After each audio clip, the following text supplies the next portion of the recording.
ये जो एडिटोरियल है काफ़ी हिस्टोरिकल माना जाएगा, क्योंकि डील भी ऐतिहासिक हुई है। बहुत लंबे समय से हम चर्चा कर रहे थे कि भारत और यूनाइटेड किंगडम के बीच में फ्री ट्रेड एग्रीमेंट कब होगा और किस रूप में होगा।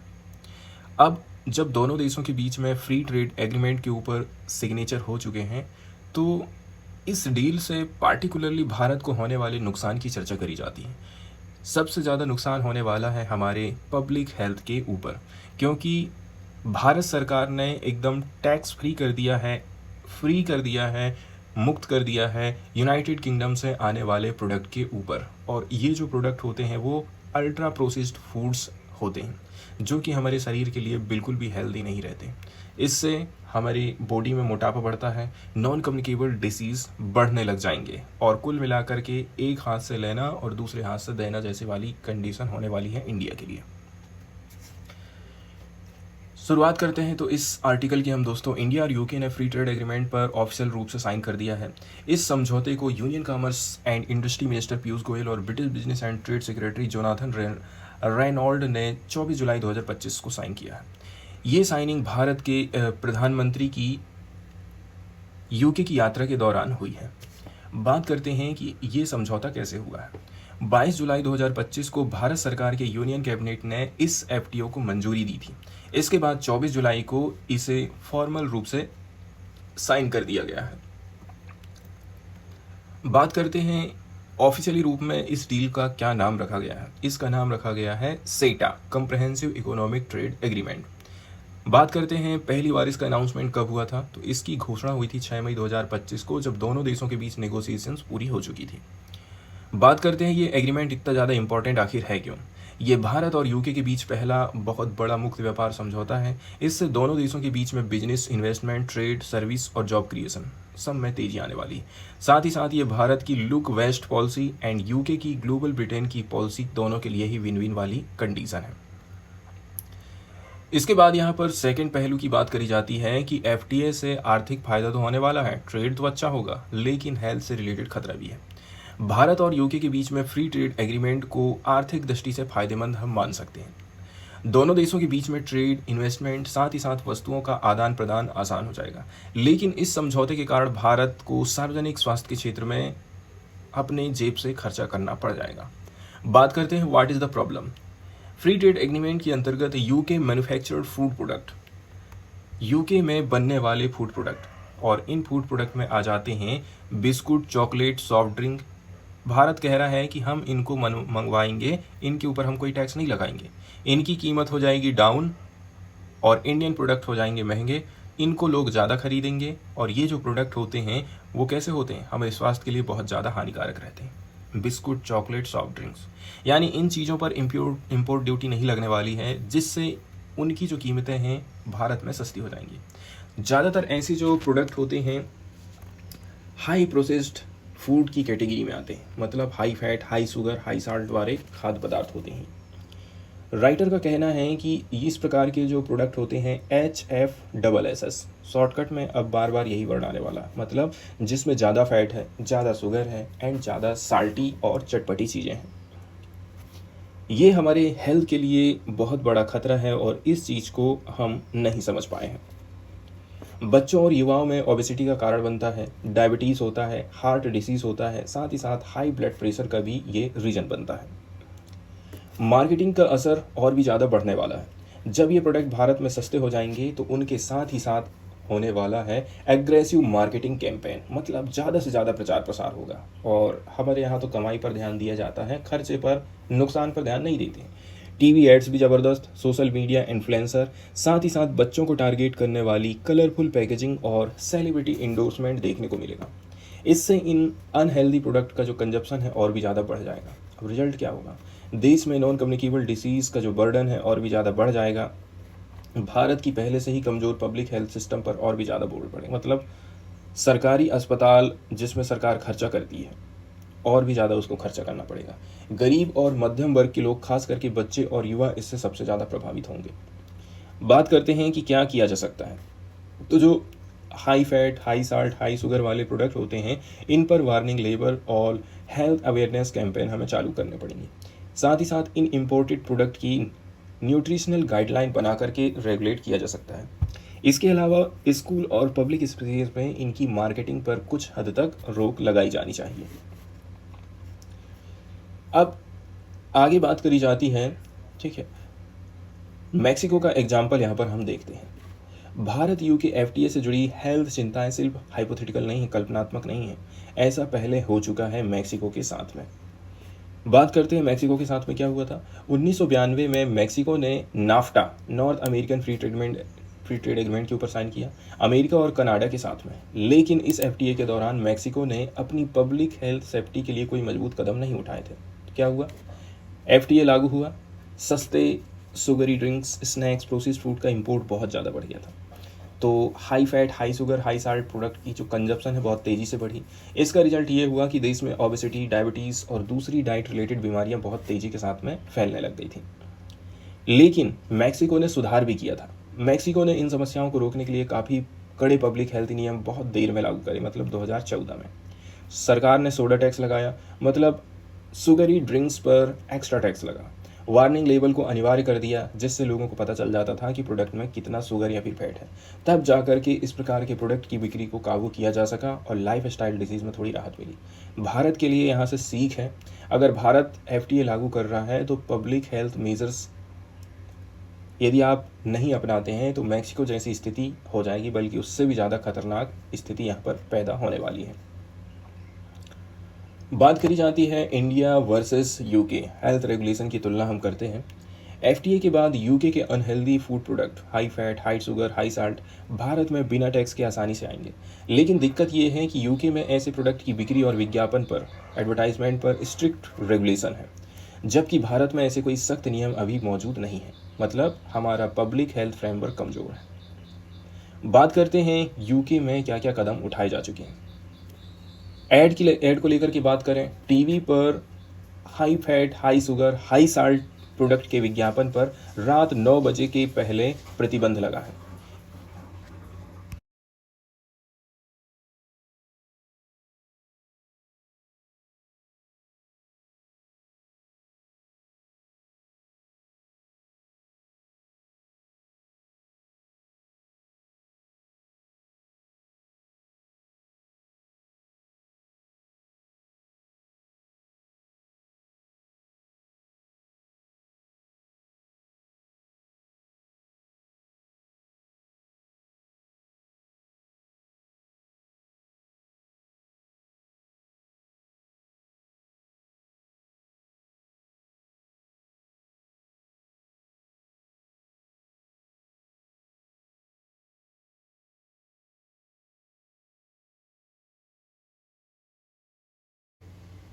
सबसे इम्पोर्टेंट चीज़ होती है किसी भी चीज़ की बिक्री के लिए उसका विज्ञापन। हम वही चीज़ खरीदते हैं जो हम विज्ञापन में देखते हैं, और विज्ञापन को यदि कंट्रोल कर लिया, मतलब काफ़ी हद तक हम उस प्रोडक्ट की बिक्री को कंट्रोल कर सकते हैं।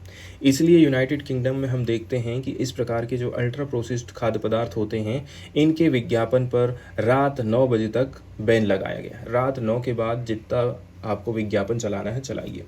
इसके अलावा ऑनलाइन पेड एडवर्टाइजमेंट पर भी पूरी तरह से रोक लग चुकी है। ये प्रतिबंध 1 अक्टूबर 2025 से लागू होगा। मतलब जो बीमारी है यूके से अब आ रही है इंडिया, और भारत इसको हंसते हंसते हुए कहना चाहिए ले भी रहा है। इसका मकसद ये है कि भाई बच्चे और युवा इन अनहेल्दी प्रोडक्ट के प्रभाव में ना आए, क्योंकि सबसे ज़्यादा गिरफ्त में आते हैं बच्चे और युवा लोग। Front of pack nutrition labelling की बात करते हैं। टैरिफ लाइट सिस्टम, FOPNL जिसको बोला जाता है। अब यहाँ पर हम देखेंगे दोस्तों कि यूनाइटेड किंगडम ने एक बहुत ही उपयोगी ट्रैफिक लाइट लेबलिंग सिस्टम लागू किया है, जिसे पैकेट के सामने लगाया जाता है। सामने कहाँ पर? पीछे नहीं, सामने लगाया जाता है।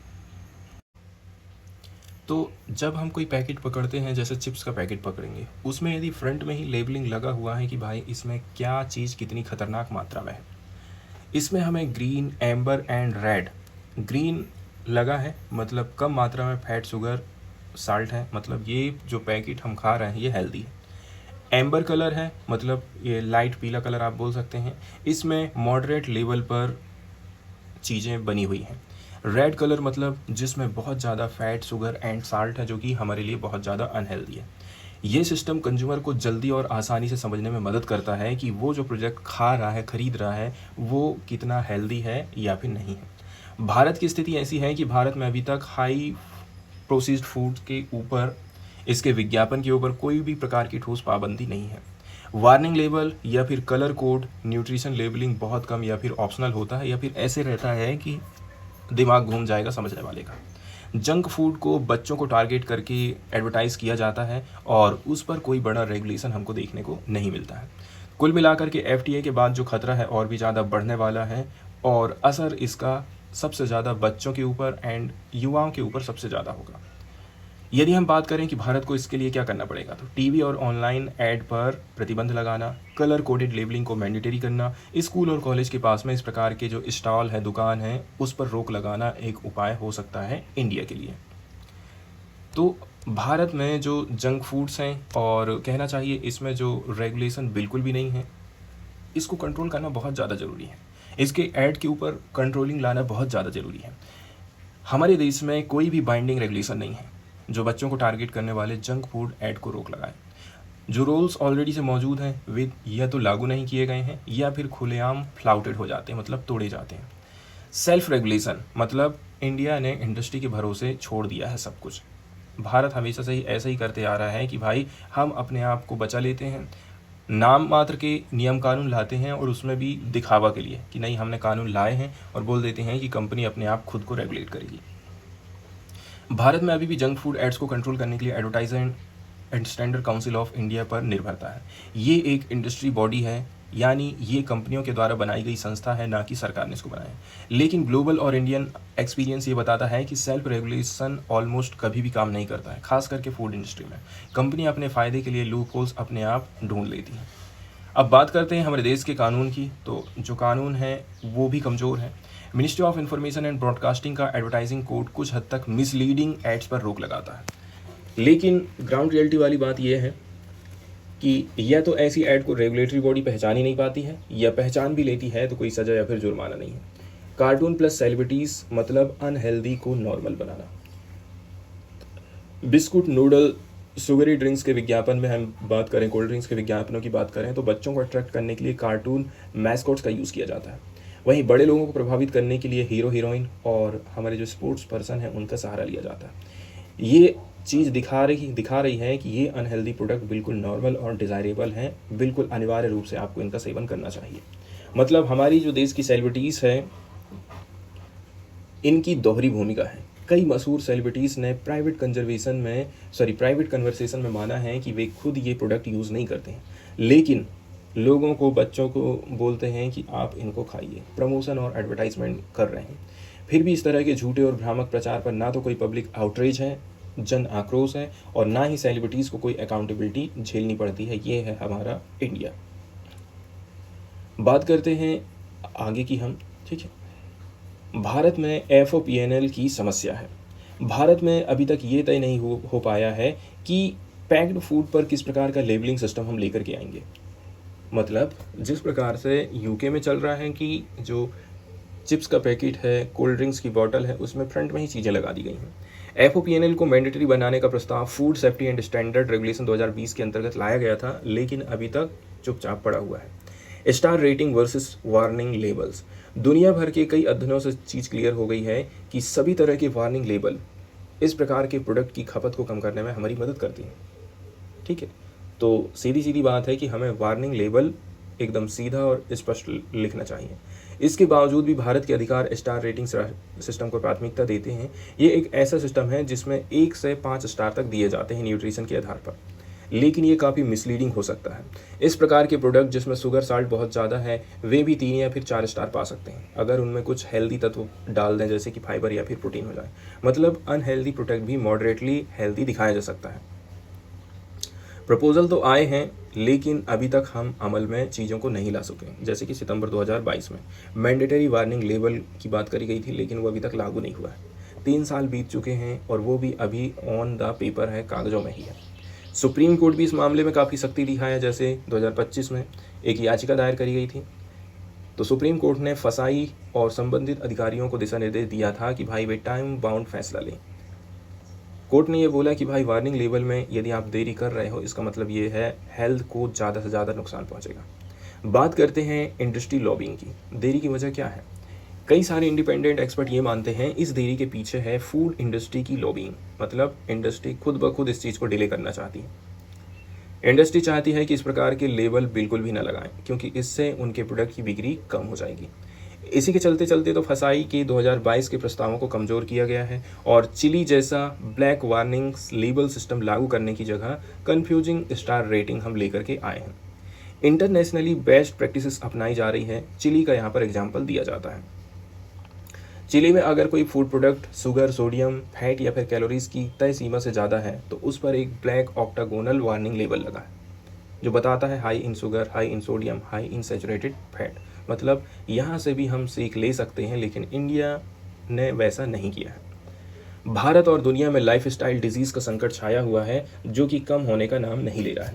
भारत और दुनिया के कई हिस्से में अब एक बहुत गंभीर स्वास्थ्य समस्या आ रही है, वो है मोटापा की, डायबिटीज़ की और हाइपरटेंशन की। ये बीमारी पहले तो शुरू में बच्चों को होती थी, वृद्ध में होती थी, लेकिन अब बच्चों और एडोलसेंट में ये बीमारी तेज़ी के साथ में फैलती जा रही है। लैंसेट की रिपोर्ट आई थी मार्च 2025 में जो बताती है कि दुनिया भर में ओबेसिटी तेज़ी से बढ़ रहा है। मतलब अमीर देशों तक सीमित नहीं है, गरीब भी इसमें शामिल हो गए हैं। भारत अभी इस ग्लोबल समस्या से अछूता नहीं है, भारत भी इस चीज़ से जूझ रहा है। हमारे देश में इस प्रकार के जो फूड प्रोडक्ट हैं इनका चलन तेज़ी के साथ में बढ़ते जा रहा है, यानी हर साल इनका जो बिक्री है ना तेज़ी के साथ में बढ़ रही है। इसी के साथ बढ़ रहे हैं रोग भी। हर उम्र की आबादी इससे प्रभावित हो रही है। पहले 40 से 50 साल के लोग प्रभावित होते थे, अब छोटे और किशोर, बच्चे, एडोलसेंट, युवा सब इसमें शामिल हो गए। मतलब पब्लिक हेल्थ इमरजेंसी आने में बहुत कम टाइम बचा है। अब बात करते हैं FOPNL पर जून 2025 में जारी की गई स्थिति पत्र की, पोजीशन स्टेटमेंट। तो जून 2025 में भारत में जैसे पैकेट है ना किसी भी चीज़ का, तो उसमें फ्रंट में ही लेबलिंग लगा देते हैं क्या कितना हानिकारक है हमारी बॉडी के लिए। तो इसको लेकर के एक स्टेटमेंट आया था जिसमें 29 ग्रुप्स ने, संगठनों ने साइन किया था। इस कागज़ में बोला गया था कि भाई इस प्रकार के जो खाद्य पदार्थ हैं वास्तव में हमारी बॉडी के ऊपर बुरा असर डालते हैं। जोर दिया गया था कि इस प्रकार के प्रोडक्ट के पैकेट के सामने ही हम लेबलिंग लगवा देंगे, ये चीज़ अनिवार्य कर देंगे, लेकिन ऐसा अभी तक नहीं हो पाया है। कमर्शियल एक्टिविटीज़ की बात करें, मतलब ट्रेड एंड ट्रीटीज़ की, इंसान के जीवन और देशों की आर्थिक महत्वाकांक्षाओं का एक प्राचीन और अभिन्न हिस्सा है। इतिहास से लेकर के आज तक देश म्यूचुअल ट्रेड किए हैं, ट्रीटी किए हैं और इकोनॉमिक बेनिफिट पाने की कोशिश करते हैं। FTA के पीछे की सोच क्या होती है? आर्थिक विकास को बढ़ावा दो, ठीक है। इसके अलावा इन्वेस्टमेंट को कैसे करके हम प्रोत्साहित कर सकते हैं एंड एम्प्लॉयमेंट अपॉर्चुनिटीज़ को पैदा करना रहता है। लेकिन इसके पीछे की जो नुकसान है इसको हम लोग भूल जाते हैं। लेकिन FTA से आने वाला जो सस्ता जंक फूड है वो मोदी सरकार को, इंडिया के 140 करोड़ जनसंख्या को बहुत महंगा पड़ेगा, ठीक है। ये जो चीपर जंक फूड है देश में फ्लड जैसी आ जाएगी इनकी, और इसी के साथ में पब्लिक हेल्थ इम्पैक्ट पड़ सकता है। ये खतरा इमेजिनरी नहीं है बल्कि वैज्ञानिक एंड ग्लोबल एविडेंस पर बेस्ड है। तो ग्लोबल हेल्थ एजेंसीज़ का न्यू एंगल, पिछले कुछ साल में ग्लोबल हेल्थ एजेंसीज़ ने एक नया कॉन्सेप्ट पेश किया है, कमेरिकल डिटर्मिनेंट ऑफ हेल्थ। मतलब ऐसे हालात, काम या चूक जो कंपनियां या फिर वाणिज्यिक संस्थाएं करती हैं जो सीधे सीधे, ठीक है, लोगों के हेल्थ को प्रभावित करती हैं, जैसे अनहेल्दी फूड प्रोडक्ट को बढ़ावा देना, मिसलीडिंग एडवर्टाइजमेंट करना, पब्लिक हेल्थ पॉलिसीज़ में डिले या फिर विरोध करना। ये सारी की सारी चीज़ें कमेरिकल डिटर्मिनेंट्स बन जाते हैं जो हमारे हेल्थ को नुकसान पहुँचाते हैं। तो इंडिया और यूरोपियन FTA की बात करें, टेपा की बात करें, खबर है कि भारत जल्दी एक और फ्री ट्रेड एग्रीमेंट करेगा जिसका नाम है टेपा। ये समझौता अक्टूबर 2025 में आइसलैंड, लिंचेस्टाइन एंड नॉर्वे और स्विट्जरलैंड के साथ होगा। हालांकि इसमें और भी देश शामिल हो सकते हैं। बोला जा रहा है कि इससे भारत को और भी ज़्यादा आर्थिक मजबूती मिलने वाली है, लेकिन पब्लिक हेल्थ के लिए तो खतरा हो सकता है। जैसे जैसे डील होगी वैसे वैसे देश में बाहर से आने वाले जो प्रोडक्ट हैं वो बढ़ जाएंगे, उनकी बाढ़ सी आ जाएगी। और साथ ही साथ इस प्रकार के जो अल्ट्रा प्रोसेस्ड फूड है ना, ये हमारे देश में एकदम छा जाएंगे। ये छाएंगे तो बीमारियां भी हमारे यहाँ पर छाने वाली हैं, मोटापा की, डायबिटीज़ की, हाई ब्लड प्रेशर की। इससे हार्ट अटैक की संभावना बढ़ जाती है, ठीक है। तो ज़रूरत है कि हम एक बैलेंस बना के चलें। FTA की ट्रेड का फ़ायदा तो मिलेगा ही मिलेगा, साथ ही साथ पब्लिक हेल्थ को नज़रअंदाज हमें करने की ज़रूरत नहीं है। राइटर का कहना है कि भाई अभी भी हमारे पास में टाइम है, अभी कोई देरी नहीं हुई है। आने वाले हफ्तों में इसका कानूनी ड्राफ्ट तैयार हो जाएगा। ये भारत के लिए सही कदम उठाने का मौका है। आप तुरंत कार्यवाही करिए जो इस एफटीए के पब्लिक हेल्थ पर पड़ने वाले निगेटिव असर को कम कर सकें। क्या किया जा सकता है?